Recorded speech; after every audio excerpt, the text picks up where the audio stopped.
Hay algo que nadie te ha dicho todavía sobre tu debilidad. Y no es lo que crees, no es que seas poco disciplinado, no es que te falte motivación, no es que necesites un libro más, un podcast más, una rutina más. Lo que nadie te ha dicho es esto: tu debilidad no es un defecto, es una decisión que tomaste hace tanto tiempo que ya no recuerdas haberla tomado. Y en los próximos 26 minutos vamos a ir hasta la raíz de esa decisión, vamos a arrancarla y vamos a ver qué hay debajo. Porque debajo no hay vacío, hay algo que lleva años esperando que te atrevas a mirarlo. Esto no es motivación, la motivación es efímera, te dura 3 días y desaparece cuando la vida se pone difícil. Esto es algo distinto, esto es filosofía aplicada a tu vida real. Nietzsche aplicado a tus mañanas, a tus conversaciones, a las decisiones que evitas tomar, a las palabras que te tragas, a las versiones de ti mismo que enterraste para sobrevivir en un mundo que no estaba listo para recibirte completo. Friedrich Nietzsche fue el filósofo más incómodo de la historia moderna, no porque fuera violento o cruel, sino porque era honesto, brutalmente, sin anestesia, sin cortesía honesto. Y la honestidad duele, especialmente cuando te señala a ti mismo. Entonces empecemos por el principio. Empecemos por la pregunta que más incomoda. ¿Cuándo fue la última vez que actuaste desde tu fuerza real y no desde el miedo a las consecuencias? Piénsalo, no en abstracto. Piénsalo en tu vida concreta, en la última semana, en la última conversación importante que tuviste.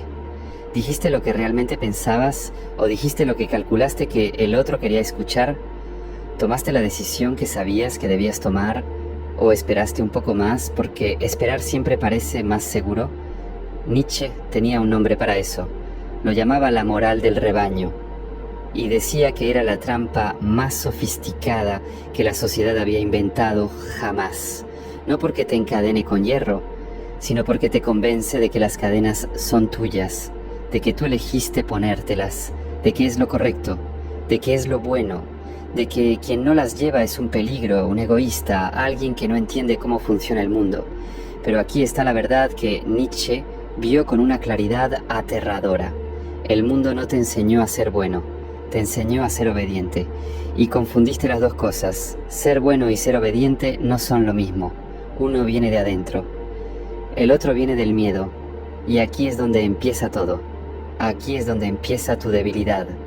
No en el gimnasio que no frecuentas, no en los hábitos que no tienes, sino en la confusión entre lo que genuinamente eres y lo que te enseñaron a fingir que eres.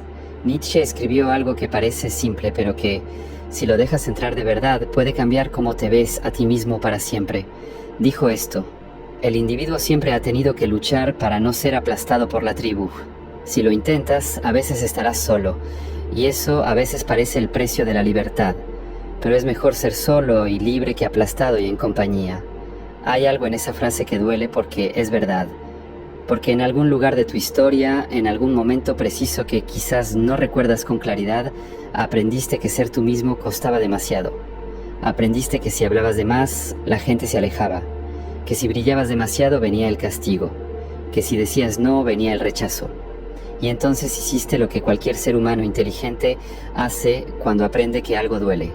Aprendiste a evitarlo, aprendiste a ser menos, y lo hiciste tan bien, tan consistentemente, durante tanto tiempo, que ya no parece una estrategia de supervivencia, parece tu personalidad, pero no lo es, y eso es exactamente lo que vamos a desmantelar hoy. Quiero hablarte ahora de algo que Nietzsche llamó el resentimiento, y no lo usaba como insulto, lo usaba como diagnóstico, como un médico que mira una herida y le da nombre antes de curarla. El resentimiento, según Nietzsche, es lo que pasa cuando una persona no puede actuar desde su fuerza. Cuando alguien tiene un deseo, una ambición, una necesidad real, pero no se permite expresarla, no se siente con derecho a tenerla, o simplemente le han enseñado que tenerla es malo, esa energía no desaparece, se transforma, se convierte en algo corrosivo, se convierte en juicio hacia los demás, en envidia disfrazada de crítica, en amargura que se llama a sí misma sabiduría, en pasividad que se llama a sí misma paciencia. ¿Reconoces eso en alguien que conoces? O, si somos más honestos, ¿reconoces eso en ti mismo en algún momento? Esa sensación de ver a alguien que tiene lo que tú quieres y en lugar de sentir admiración o inspiración, sentir algo oscuro, algo parecido a la irritación o a la necesidad de encontrar defectos en esa persona para justificar por qué tú no tienes lo mismo. Eso es el resentimiento, y es la huella que deja la debilidad cuando lleva mucho tiempo instalada. Nietzsche no te dice esto para hacerte sentir mal. Te lo dice porque el diagnóstico honesto es el primer paso hacia la cura, y la cura no es fingir que el resentimiento no existe. La cura es ir a la raíz. La cura es hacerse la pregunta que el resentimiento evita a toda costa. ¿Qué es lo que realmente quiero y qué me impide ir por ello? No qué te impide desde afuera, qué te impide desde adentro, porque eso es lo que importa. Las barreras externas se pueden rodear, se pueden escalar, se pueden atravesar, pero las barreras internas, las que construiste tú mismo sin darte cuenta, esas solo se deshacen cuando las ves con claridad. Entonces vamos a verlas. La primera barrera se llama la necesidad de aprobación, y es la más común, la más profunda, la más difícil de admitir, porque está disfrazada de algo que parece bueno, parece empatía, parece consideración, parece madurez emocional, pero no lo es. La necesidad de aprobación no es empatía. La empatía es sentir lo que el otro siente y responder desde ese lugar. La necesidad de aprobación es filtrar lo que tú eres en función de si el otro va a querer seguir ahí cuando termines de hablar. Son cosas completamente distintas. La primera te conecta, la segunda te borra. Nietzsche lo decía así: el que no puede obedecerse a sí mismo será obedecido por otros. Y es exactamente eso. Cuando no tienes una voz interna clara, cuando no sabes bien qué quieres, qué valoras, qué límites tienes, cualquier voz externa llena ese espacio y la empiezas a obedecer sin darte cuenta. Y después dices que tú elegiste, pero no elegiste, seguiste. Hay una pregunta que quiero que te hagas ahora mismo, no cuando termines el video, ahora. La pregunta es esta: si nadie te estuviera mirando, si nadie fuera a saber lo que decides, si no hubiera ninguna consecuencia social posible, ¿qué harías diferente en tu vida? Esa diferencia, ese espacio entre lo que harías en secreto y lo que haces en público, ahí vive tu debilidad. Ahí vive también, exactamente en el mismo lugar, tu verdadera fuerza, porque lo que harías si nadie te mirara es lo que realmente eres, y lo que haces porque alguien te mira es lo que aprendiste a hacer para sobrevivir. Y durante mucho tiempo, confundir las dos cosas fue útil, pero ya no, y en algún lugar de ti lo sabes. La segunda barrera se llama la adicción al confort, y esta es especialmente interesante desde la óptica de Nietzsche, porque es una trampa que parece razonable, parece incluso saludable. Te han dicho toda la vida que el bienestar es el objetivo, que el objetivo de la vida es estar bien, cómodo, seguro, sin problemas.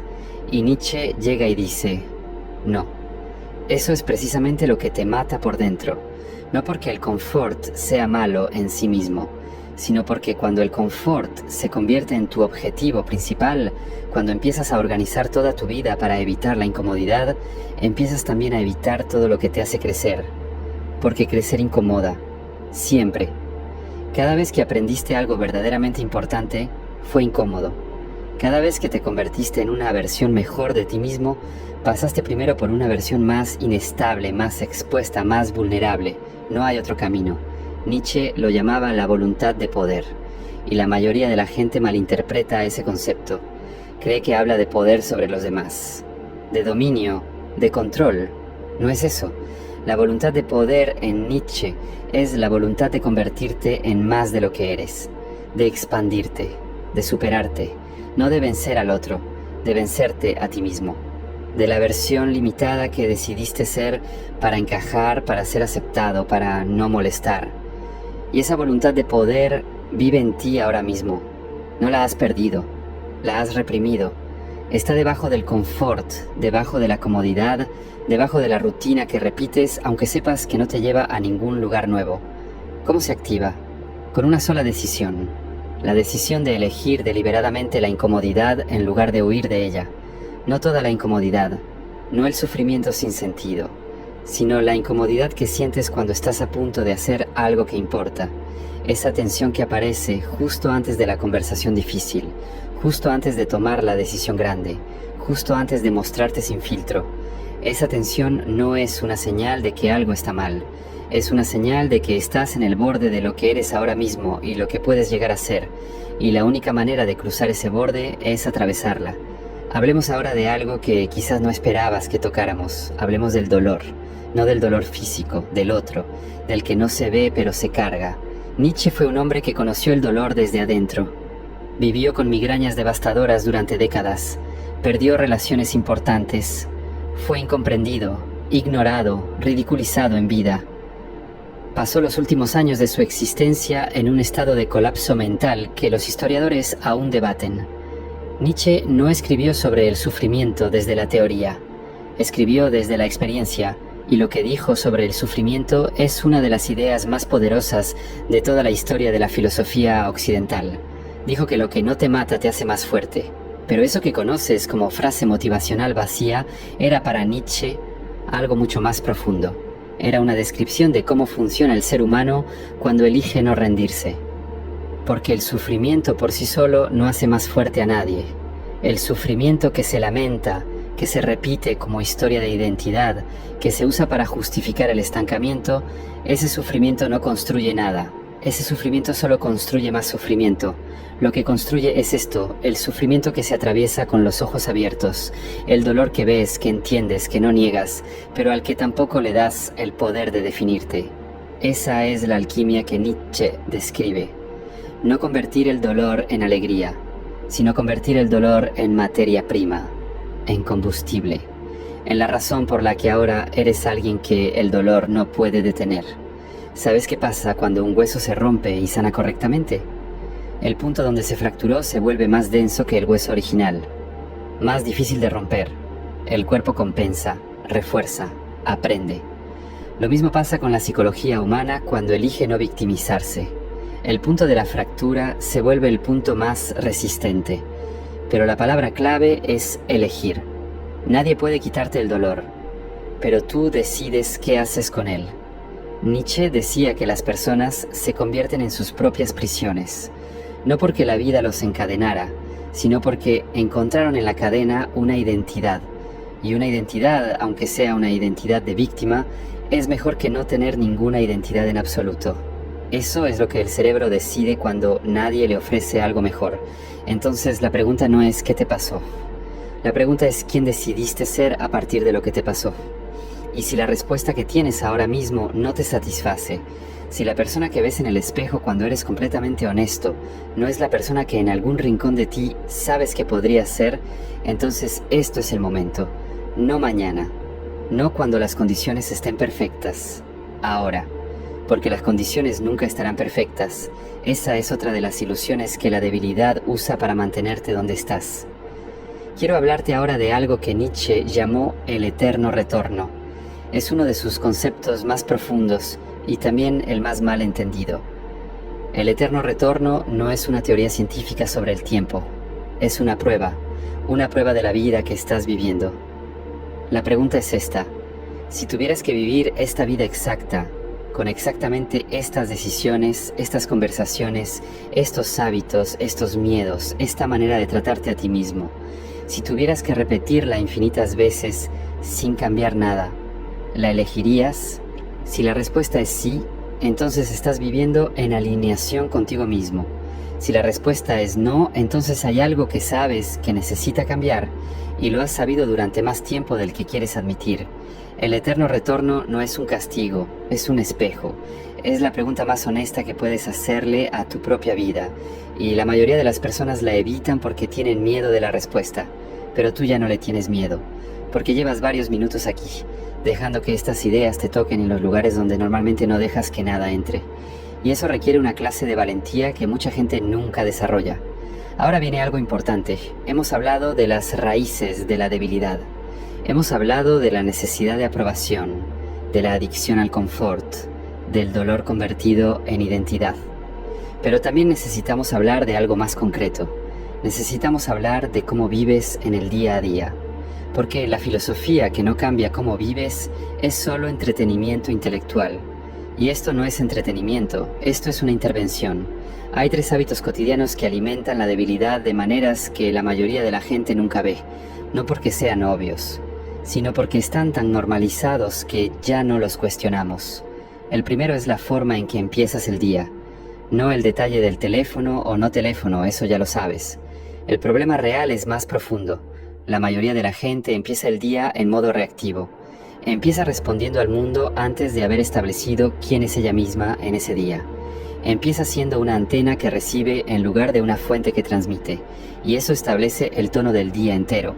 Nietzsche hablaba de la importancia de la afirmación, no de la afirmación como recitar frases positivas en el espejo, sino de la afirmación en el sentido de decir sí a tu propia existencia antes de que el mundo te pida que te justifiques, antes de revisar si alguien te escribió, antes de verificar si el mundo te necesita. Afirmarte a ti mismo primero. Existir para ti antes de existir para los demás. ¿Cómo se traduce eso en la práctica? En los primeros minutos de cada mañana, antes de cualquier estímulo externo, hazte una sola pregunta. ¿Qué es lo más importante que tengo que hacer hoy para honrar quien quiero ser? No lo más urgente, no lo que más miedo da, lo más importante. Y hazlo primero, antes de lo que no importa, siempre. El segundo hábito que alimenta la debilidad es la forma en que hablas, no el tono de voz, las palabras que eliges. Porque las palabras que usas para describir tu realidad no solo la describen, la construyen. Esto no es misticismo, es neurología básica. El cerebro no distingue bien entre lo que describes y lo que crees. Si describes tu vida consistentemente con el vocabulario de la víctima, tu cerebro empieza a procesar tu vida como si fuera la vida de una víctima. Nietzsche fue uno de los primeros filósofos en señalar que el lenguaje no es neutral, que las palabras que heredamos traen consigo las suposiciones, los valores, las jerarquías de quienes las usaron antes que nosotros, y que si no cuestionamos ese lenguaje, estamos pensando con los moldes mentales de otra persona. ¿Qué pasa cuando dices soy una persona muy ansiosa? No estás describiendo un estado temporal. Estás definiendo tu identidad. Estás diciéndole a tu cerebro, esto es lo que soy, no lo que estoy sintiendo ahora. Y el cerebro cumple. Se organiza alrededor de esa identidad. Busca evidencia que la confirme. La refuerza. Cambia la frase. En lugar de soy ansioso, di, a veces experimento ansiedad y estoy aprendiendo a dirigirla. La diferencia parece pequeña. El efecto en tu psicología a lo largo del tiempo es enorme. Habla de ti mismo como alguien que está en proceso, no como alguien que está atrapado. Habla de tus limitaciones como puntos de partida, no como definiciones permanentes. No lo hagas porque sea más amable contigo mismo. Hazlo porque es más preciso. Porque lo que eres hoy no es lo que serás cuando decidas ser algo distinto. El tercer hábito es el más sutil y quizás el más dañino. La tolerancia al ruido interno. La mayoría de las personas viven con un nivel de caos mental constante que ya no perciben como caos. Pensamientos que van y vienen sin dirección. Juicios automáticos sobre ellos mismos. Diálogos internos que repiten los mismos argumentos sin llegar a ninguna conclusión.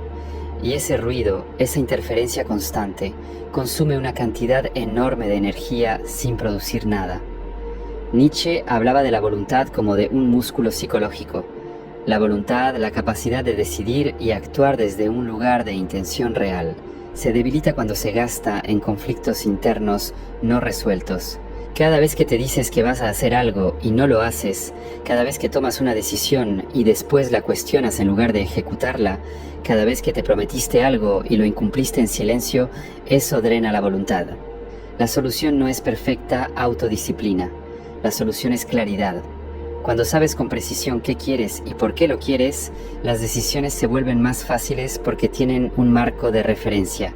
Cuando no tienes ese marco, cada decisión se convierte en un debate desde cero.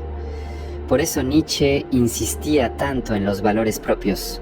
No los valores que heredes, no los que te enseñaron, no los que el grupo espera que tengas. Los tuyos. Los que emergen cuando eres honesto contigo mismo sobre lo que realmente importa en tu vida. Porque esos valores, una vez que los tienes claros, son una brújula. Y una persona con brújula no necesita que le digan hacia dónde ir. Entonces vamos a ese punto ahora. ¿Cuáles son tus valores reales? No los que deberías tener, los que tienes, los que guían tus decisiones aunque no los hayas nombrado nunca. ¿Qué es lo que, cuando falta en tu vida, te genera una sensación de vacío o de traición a ti mismo? ¿Qué es lo que, cuando está presente, te hace sentir que estás viviendo como deberías vivir? Eso es lo que Nietzsche llamaba vivir desde el sí. No desde el sí a los demás, desde el sí a tu propia naturaleza. Quiero hablarte ahora del concepto que quizás sea el más importante de toda la filosofía de Nietzsche para entender cómo salir de la debilidad. El concepto que él llamó el superhombre, pero olvida la imagen exagerada que quizás tienes en mente, porque carga demasiados malentendidos históricos. Volvamos a lo que Nietzsche realmente quería decir. El superhombre no es alguien superior a los demás, no es una élite, no es nadie que nace con ventajas especiales. El superhombre es una posibilidad que existe dentro de cada persona. Es lo que sucede cuando alguien decide dejar de vivir según las expectativas heredadas y empieza a crear sus propios valores, sus propias razones para existir, su propio significado. Nietzsche vivía en una época que él describía como la época de la muerte de Dios. No lo decía en sentido literal, lo decía en sentido filosófico. Decía que la modernidad había vaciado de significado los valores tradicionales que hasta entonces habían organizado la vida humana, y que frente a ese vacío había dos opciones: caer en el nihilismo, en la creencia de que nada tiene sentido, o elegir activamente crear sentido, crear tus propios valores, convertirte en el autor de tu vida en lugar de un personaje en la historia que otros escribieron. Eso es lo que te estoy proponiendo ahora. No que abandones todo lo que crees, no que seas egoísta o insensible, sino que te preguntes, quizás por primera vez con honestidad real, si los valores que guían tu vida son realmente tuyos. Si el tipo de vida que estás construyendo es el tipo de vida que tiene sentido para ti, o si estás siguiendo un guión que alguien más escribió y que a ti te tocó interpretar porque nadie te ofreció una alternativa. Porque esa es la raíz última de la debilidad, no la falta de músculo, no la falta de disciplina, la falta de autoría. Vivir tu propia vida como si fuera la vida de otro.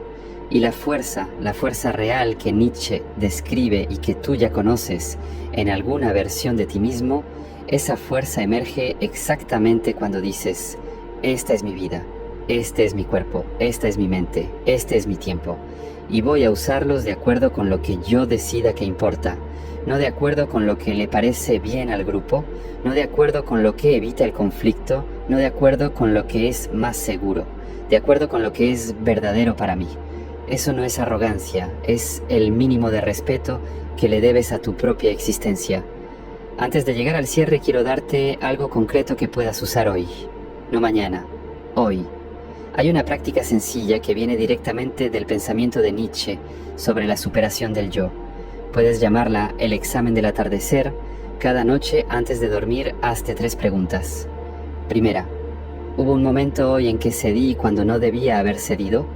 No en el sentido de ser inflexible, en el sentido de traicionarme a mí mismo por comodidad o miedo. Segunda, ¿dije algo que no creía o callé algo que debí decir? Tercera, ¿tomé al menos una decisión desde mi fuerza real y no desde el miedo a las consecuencias? Estas preguntas no son para castigarte, son para mantenerte honesto, para que el autoengaño no tenga espacio para instalarse, para que cada día sea una oportunidad de ajuste, no de acumulación silenciosa de traiciones pequeñas que con el tiempo se convierten en un modo de vida. Nietzsche decía: conócete a ti mismo, no como un ideal inalcanzable, como una práctica diaria, un regreso constante a la pregunta de quién eres realmente y si tu vida refleja eso. Y si lo practicas, si de verdad lo practicas con honestidad, vas a descubrir algo curioso. Va a llegar un momento en que la pregunta de si eres débil o fuerte pierde relevancia, no porque la debilidad haya desaparecido, sino porque estás demasiado ocupado siendo tú mismo como para seguir analizando qué versión eres. Eso es la libertad que Nietzsche persiguió toda su vida. No la libertad de hacer lo que quieras sin consecuencias, la libertad de ser lo que eres sin pedir permiso. Y ahora llegamos al final. No al final de la conversación, al final de una manera de verte a ti mismo. Nietzsche dijo algo que quiero que te quedes. Dijo: conviértete en quien eres, no en quien deberías ser, no en quien te enseñaron a ser, no en quien es más conveniente ser, en quien eres. Y eso parece fácil hasta que te das cuenta de que la mayoría de las personas no saben quiénes son porque nunca se dieron el permiso de averiguarlo. Pasaron tanto tiempo siendo lo que el mundo necesitaba que cuando el mundo dejó de mirar, no había nadie ahí. Tú has pasado los últimos 26 minutos haciendo algo diferente. Te has permitido escuchar ideas que incomodan, ideas que señalan tus hábitos, tus palabras, tus miedos, tus lealtades ocultas a una versión menor de ti mismo. Y no te fuiste. Eso no es un detalle menor, eso es exactamente el tipo de voluntad de la que Nietzsche hablaba. No la voluntad espectacular, la voluntad silenciosa de quedarte cuando todo en ti quería irse. Ahora la pregunta no es si puedes cambiar. Ya demostraste que puedes hacer algo más difícil que eso. La pregunta es si elegirás hacerlo, si elegirás honrarte lo suficiente como para vivir desde tu fuerza real. No perfectamente, no sin caídas, pero con dirección. La debilidad no se borra en un día, pero empieza a borrarse en un momento, en el momento en que decides que ya no vives para encajar, sino para ser. Ese momento puede ser ahora,